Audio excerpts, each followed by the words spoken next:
kasih Bu, silakan duduk. Perkenalkan Bu, nama saya Dr. Sabrina, bertugas di Poli hari ini. Mohon izin nanti akan saya lakukan wawancara dan pemeriksaan fisik ya Bu ya. Apakah Ibu bersedia? Oke, bersedia dokter. Kalau boleh tahu namanya Ibu siapa? Ami dokter, Bu Ami usianya berapa Bu? 42 tahun, Ibu tinggal di mana? di Kasembon, Ngantang.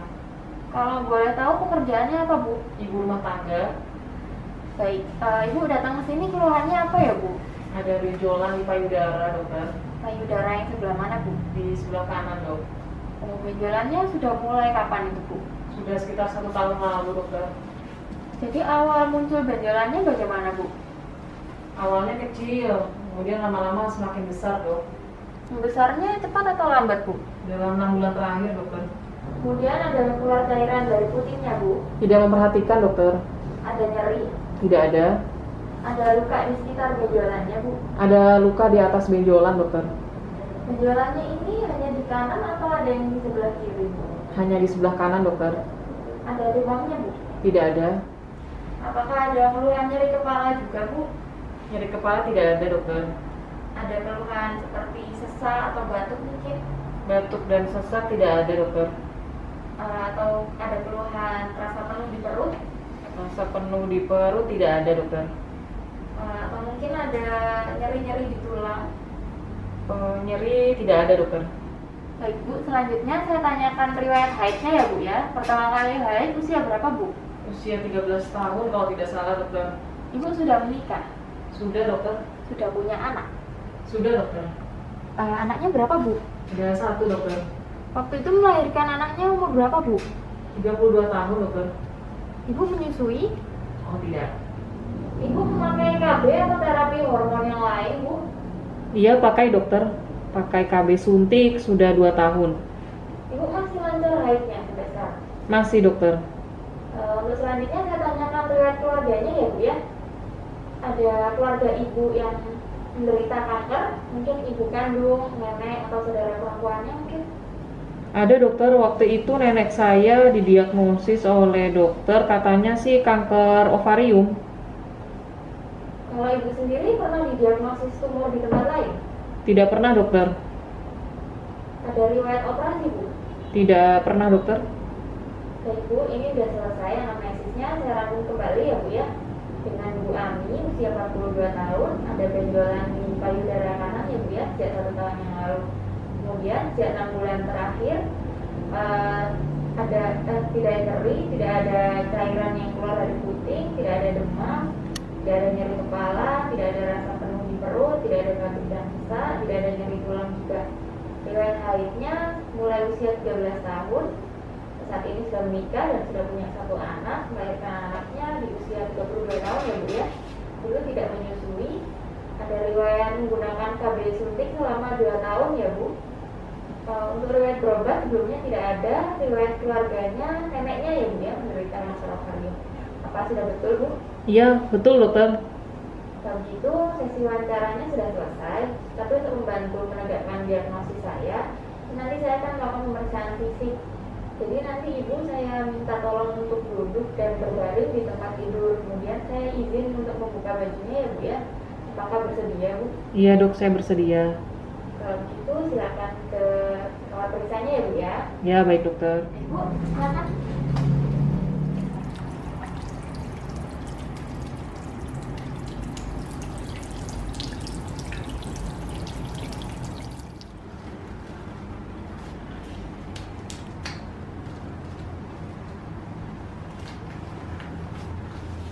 Baik, sekarang saya lakukan pemeriksaan fisik ya Bu ya. Pertama dimulai dengan inspeksi dulu. Jadi saya minta tolong Ibu duduk dengan tegak, kemudian lengannya ditaruh di samping badan aja. Setelah itu saya minta tolong Ibu angkat kedua lengannya Bu. Setelah itu saya akan menilai bentuk kedua payudaranya simetris atau tidak dengan cara menilai jaraknya dari puting susu ke garis tengah tubuh, kemudian dibandingkan kanan dan kirinya apakah simetris atau tidak. Selanjutnya dilihat ukuran payudaranya sama atau tidak kanan kirinya. Kemudian dilihat apakah ada kelainan pada kulitnya seperti ada lekukan atau ada tarikan apakah ada yang membenjol atau di putingnya ada perubahan warna atau tidak. Dilihat juga ada boroknya atau tidak. Selain itu dinilai juga apakah tampak podorang atau kulit payudara tampak seperti kulit jeruk. Kemudian dinilai lagi apakah ada nodul satelit di kedua payudara.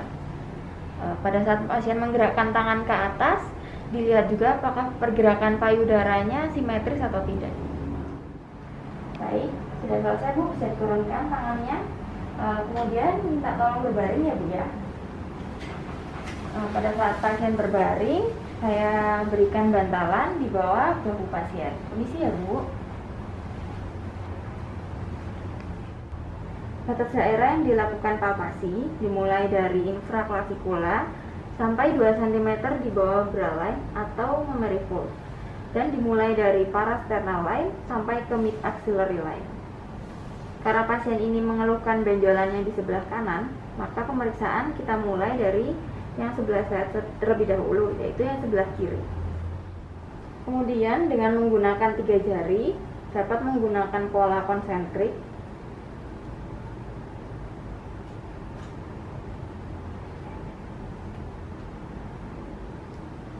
garis paralel,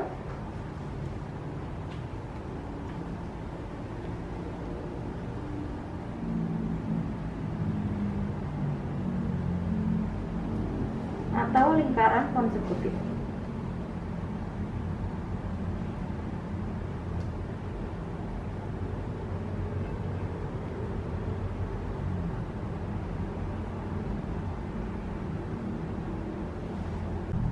Pada payudara yang besar, menekan lebih kuat untuk mencapai jaringan yang lebih dalam. Jika terdapat benjolan, maka dilakukan pemeriksaan benjolan dengan cara bimanual, yaitu satu tangan memfiksir tumor, tangan lainnya menilai.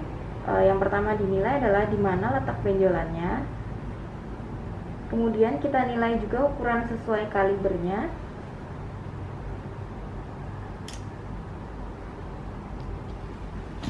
Setelah itu dinilai konsistensi dari benjolannya, apakah padat atau kenyal. Kemudian dinilai permukaannya seperti apa, apakah berbenjol-benjol atau rata. Kemudian dinilai juga batasnya tegas atau tidak.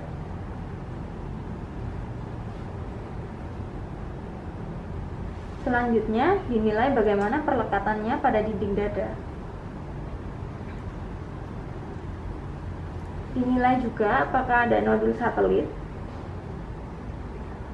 Kemudian dilanjutkan dengan pemeriksaan fiksasi tumor dengan cara mengontraksikan musculus pectoralis. Musculus pectoralis dapat dikontraksikan dengan berbagai manuver. Yang pertama, saat berbaring, pasien diminta untuk menarik tangan ke atas kepala.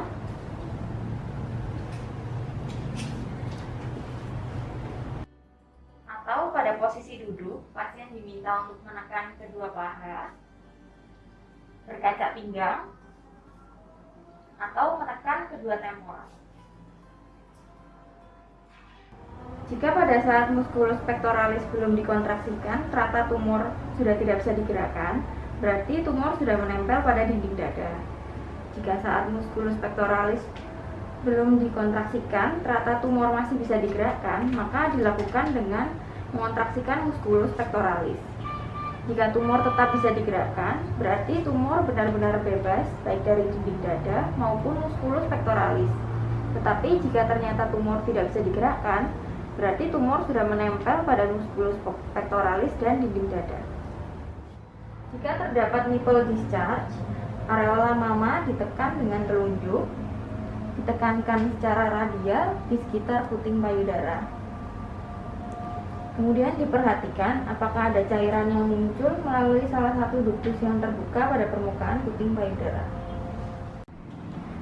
Kemudian melakukan palpasi dengan lengan pasien diletakkan pada lengan kanan pemeriksa dan menggunakan jari telunjuk dan jari tengah.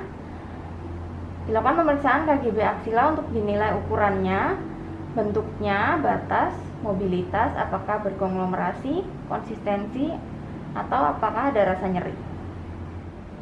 Secara hati-hati meraba KGB aksila sesuai urutan.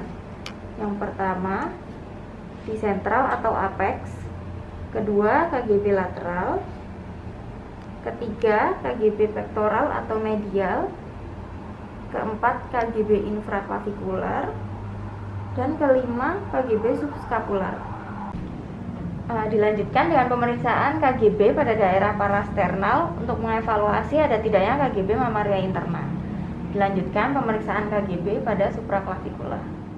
Baik Bu, pemeriksaannya sudah selesai. Silakan kembali ke tempat duduk ya Bu. Baik Bu, tadi sudah selesai ya dilakukan pemeriksaan fisiknya.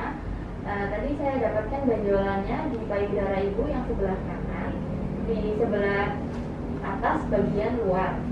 Dari payudara Ibu ini perlu dilakukan pemeriksaan lanjutan seperti USG atau mamografi untuk menegakkan diagnosis pastinya. Dan dilakukan juga pemeriksaan patologi dengan menggunakan insisi biopsi. Apakah ada yang masih mau ditanyakan Bu? Sudah cukup dokter? Baik, terima kasih atas kerjasamanya Ibu. Terima kasih dokter.